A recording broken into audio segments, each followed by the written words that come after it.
যারা কোরআনের ভুল বের করতে এসেছে তারা সব কাজা করে মুসলমান হয়েছে। অগণিত এমন প্রমাণ আছে। ডক্টর মরিস বুখারী লন্ডনের অক্সফোর্ড বিশ্ববিদ্যালয় থেকে 10টা ভাষার উপরে পিএইচডি করেছেন, যিনি পৃথিবীর জমিনে বিশ্ব খ্যাত এমবিবিএস ডাক্তার। গমের ঘরে চলে গেছে, স্বপ্নে যোগে মুসা পয়গম্বরের মা শুনতাছে, মুসা নবীর মা গো, ও মুসা নবীর মা, তুমি যদি তোমার সন্তানের ব্যাপারে কোনো প্রকার আশঙ্কা করো, কোনো প্রকার ভয় করো, তাহলে একটা বাক্স বানাইয়া নদীর মধ্যে ছেড়ে দিও। আমি আল্লাহ ঘুরাইয়া ঘুরাইয়া আমি তোমার মায়ের কাছে ফিরাইয়া দিব। জোরে কন্যা আল্লাহু আকবার। আল্লাহর এই ক্ষমতা আছে না নাই? আরে মুসলমান, নবীর উম্মত, এটা আমার কথা না, এটা আমার কথা না, এটা আমার আল্লাহর কথা। জোরে কোন আল্লাহু আকবার। ওয়া আওহাইনা ইলা উম্মি মুসা আন আরদি'i ফাইদা খিফতি আলাইহি ফাআলকিহি ফিল ইয়াম্মি ওয়ালা তাখাফি ওয়ালা তাহজানি ইন্না রাদ্দুহু ইলাইকি ওয়া জাইলুহু মিনাল মুরসালিন।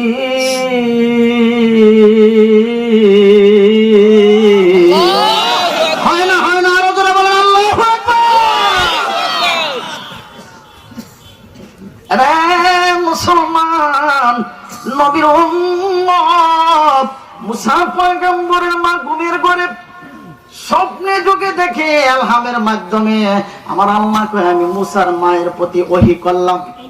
আমার আল্লাহ কয় মুসার মায়ের প্রতি ওহী করলাম। মুসলমান নবীর উম্মত, আলোচনা বোঝো, ওয়াজ বোঝো। ওহী একমাত্র নবীদের কাছে আসে, মহিলাদের কাছে তো প্রশ্ন ওঠে না।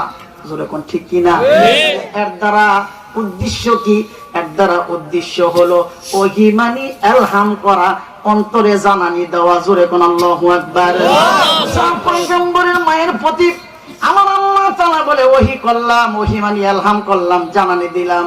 ফাইদা খিফতি আলাইহি, যদি তার ব্যাপারে কোনো আশঙ্কা করো, কোনো ভয় করো, তাহলে ফাইদা খিফতি আলাইহি ফাআলকিহি, তাকে নিক্ষেপ করবে। ফিল ইয়াম্মি, দরিয়ার মধ্যে। ওয়ালা তাখাফি, কোনো প্রকার ভয় করবে না। ওয়ালা তাহজানি, কোনো প্রকার চিন্তা করবে না। ইন্না আমার আল্লাহ কই নিশ্চয় নিশ্চয় রাদ্দুহু, আমি তাকে ফিরাইয়া দিব। ইলাইকি, আল্লাহু আকবার বলেন।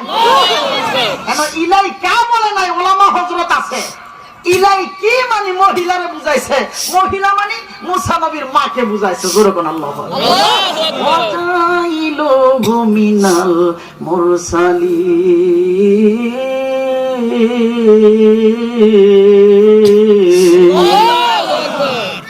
আল্লাহকে শুধু ফিরাই দিব এমনটা না, আমি আল্লাহ তাআলা তোমার সন্তানকে রাসূলদের একজন বানাবো। সুবহানাল্লাহ।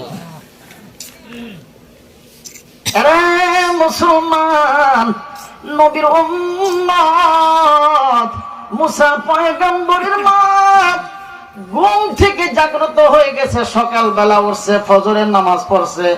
ফজরের নামাজের পরে চিন্তা করতেছে যে আল্লাহ কইল আমার একটা বাক্স বানাইতে, বাক্সর মধ্যে আমার সন্তান মুসাকে রেখে দরিয়ার মধ্যে ছেড়ে দিতাম।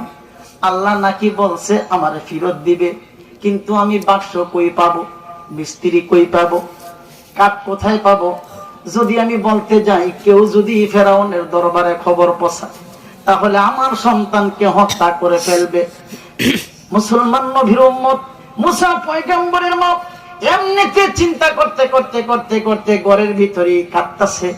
মুসলমান এমন সময় শুনে ঘরের বাইরে এক মিস্ত্রি ডাকতেছে যে কেউ কি বাক্স বানাইবানি, কেউ কি বাক্স বানাইবানি? আমি বাক্স বানাইতে পারি। মুসা পয়গম্বরের মা দরজাটা খুলে ডাক দিছে, ভাই এদিকে আসেন। আপনি কি বললেন? আপনি কি মুসা নবীর মা না? হ্যাঁ আমি মুসা নবীর মা। মুসা নবীর মা গো, আমি বাক্স বানাইতে পারি, আপনি যদি অনুমতি দেন এমন বাক্স বানাবো যেই বাক্স নদীর মধ্যে বাসে। জোরে কন্যা আল্লাহু আকবার। মুসলমান নবীর উম্মত, মুসা নবীর মা কয় বেড়াই দিয়ে আমার মনের কথা কয়। জোরে কন্যা আল্লাহু আকবার। পয়গম্বরকে হত্যা করার জন্য নাউজুবিল্লাহ পড়েন। এরে মুসলমান নবীর উম্মত, মুসা পয়গম্বরের বোন যেই মাত্র এই দৃশ্য দেখছে বাড়িতে একটা দৌড় দিছে, যাইয়া বলে মা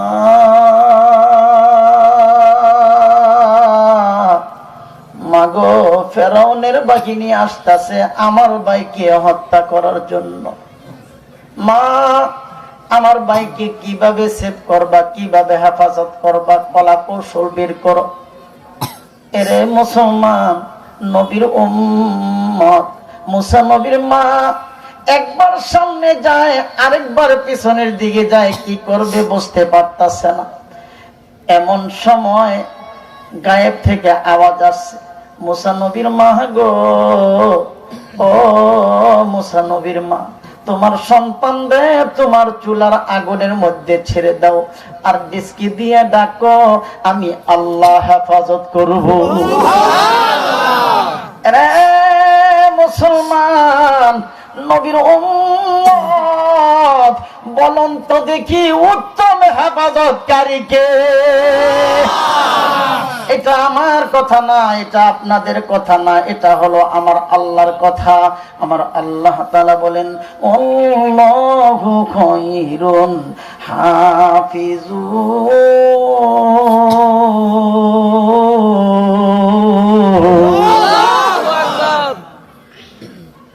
আল্লাহ কয় আমি উত্তম হেফাজতকারী। ফেরাউনের বাহিনী আসছে, তন্ন তন্ন করে ঘরের মধ্যে খোঁজ করছে, মুসা পয়গম্বরকে পায় নাই। কারণ চুলার মধ্যে মানুষ থাকতারা না, জ্বলন্ত চুলার মধ্যে, এই জন্য ফেরাউনের বাহিনী যায় নাই। আল্লাহ কয় জ্বলন্ত চুলার আগুনের মধ্যে আমি মুসারে হেফাজত করবো। মুসলমান নবীর উম্মত, মুসা পয়গম্বরের মা যেই মাত্র লোক স্বজন বের হয়ে গেছে, মুসা পয়গম্বরের মা দুইটা চোখের পানি ছেড়ে দিয়ে দিয়ে কাঁদতাছে, আর মহান রব্বে কারিম আরশের মালিককে ডাকতাছে, মাবুদ ও আরশের মালিক আল্লাহ, উপরের থেকে এলহামের মাধ্যমে আমি আমার সন্তানকে আগুনের মধ্যে ফালাই দিলাম। মাবুদ গো, আমার সন্তানের কোন হাড় মনে হয় এখনো পর্যন্ত টিকে নাই, একেবারে পুরে সারকার হয়ে গেছে। আমি মা দুঃখিনী, একটা হাড়ের টুকরো যদি পাই বুকে নিয়ে জিন্দিগি কাটাইয়া দিব। জোরে কোন আল্লাহু আকবার। মুসলমান নবীর উম্মত, মুসা পয়গম্বরের মা কাঁদতে কাঁদতে চুলার ধারে গেছে, ডেস্কি সরাইছে, তাকায় দেখে মুসা পয়গম্বরের এক হাতে জান্নাতি ফল আর এক হাতে আগুন নিয়ে খেলছে। জোরে বলা যাবে কি আল্লাহু আকবার? মুসলমান বলেন তো দেখি আমার আল্লাহর সেই ক্ষমতা আছে না নাই? কত মানুষ এখনো বাসায়, এখনো ঘরে। আল্লাহ কারে কোন সময় হেদায়েত দেয় বলা যায় না, কারে কোন সময় জিন্দেগীর গুনাহ মাফ করে দেয় বলা যায় ভাই না। মুসা পয়গম্বরের মা সন্তানকে এমনিতে খুব তড়িঘড়ি করে বুকের মধ্যে নিয়ে কাঁদতাছে, খুশি, মহা খুশি, চোখের পানি ছেড়ে দিয়ে দিয়ে বলতাছে আল্লাহর কাছে যে আল্লাহ তোমার হাজারো শুকরিয়া।